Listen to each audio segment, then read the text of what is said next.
So let's talk about Dhaka, Bangladesh. It's this incredible megacity, just buzzing with life, but a lot of the time, it's literally stuck in place.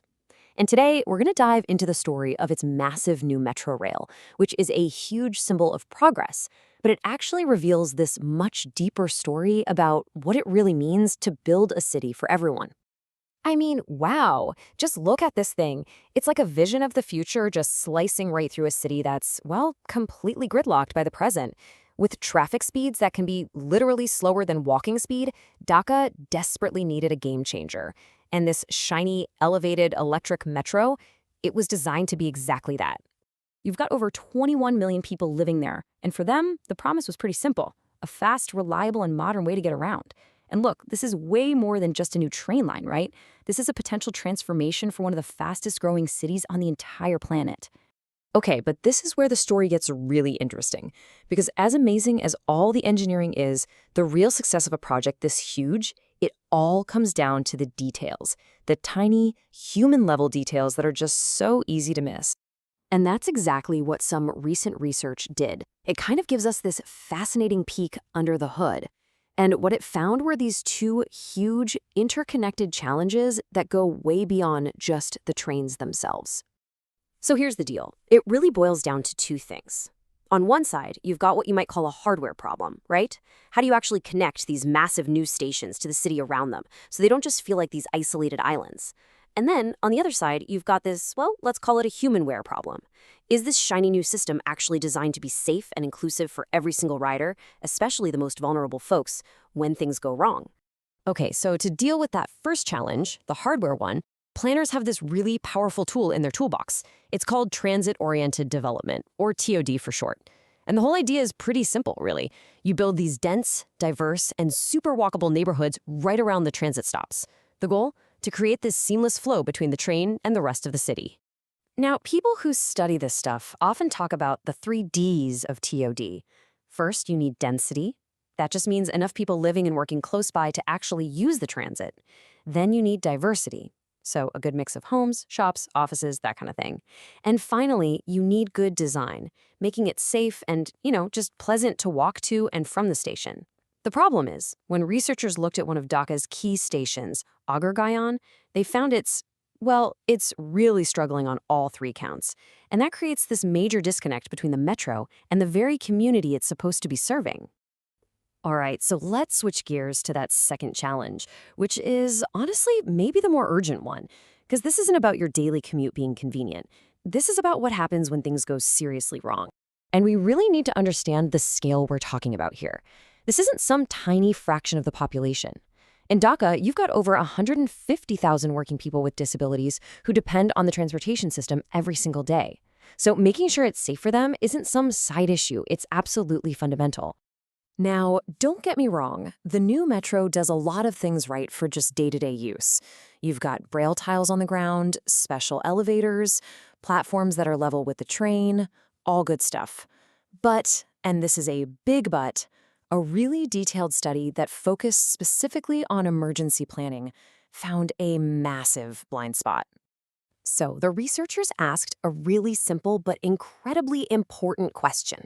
Think about it. In a real emergency, a fire, an earthquake, when everyone is panicking and rushing for the exits, how does someone in a wheelchair, or maybe a person who's blind, get out safely?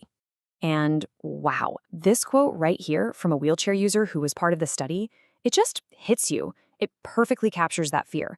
He says, expecting empathy from general people who also don't know what to do is a luxury in such scenarios. I mean, that really highlights a terrifying reality, doesn't it? In a total panic, you just can't count on strangers to help, especially when they're scared and confused themselves. You need a system. So as the researchers dug in, they kept finding the same theme over and over again. In the planning phase, the very people who would be most affected, folks with disabilities, they just weren't brought to the table enough. Just listen to what one participant said. After an initial meeting got derailed by the pandemic, he said, "Our voices were not heard. We are no longer considered stakeholders." Just wow. Okay, so the problems are pretty clear. But what about the solutions? How do we actually fix this? Well, this is where the research gets really helpful. So instead of just guessing what might work or telling people what they should want, the researchers did something really smart. They went straight to the source.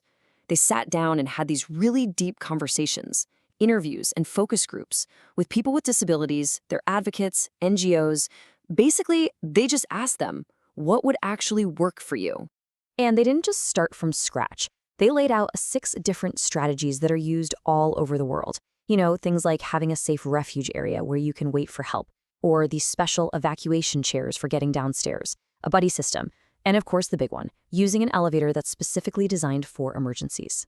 And when they asked the participants to rank these options, well, the results couldn't have been clearer. One strategy just blew everything else out of the water: the evacuation elevator.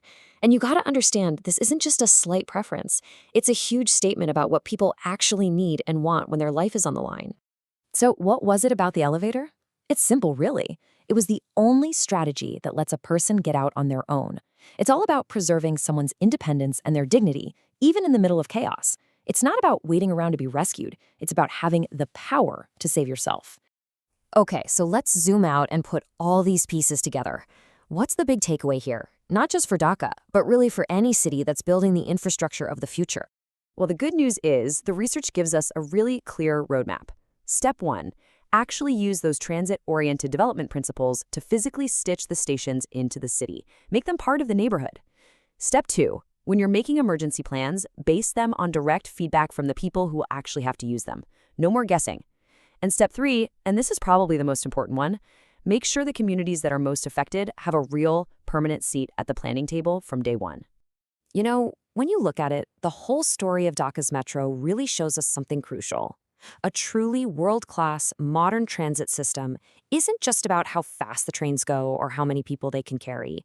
The real measure is how well it connects with the city around it and how safely it can serve every single one of its citizens. And that really leaves us with one big question to think about, doesn't it? It doesn't matter if we're talking about a metro station in Dhaka or, a park or a public square in your own town. It all comes back to this. Is a space truly public if it hasn't been designed to be safe and accessible for absolutely everyone?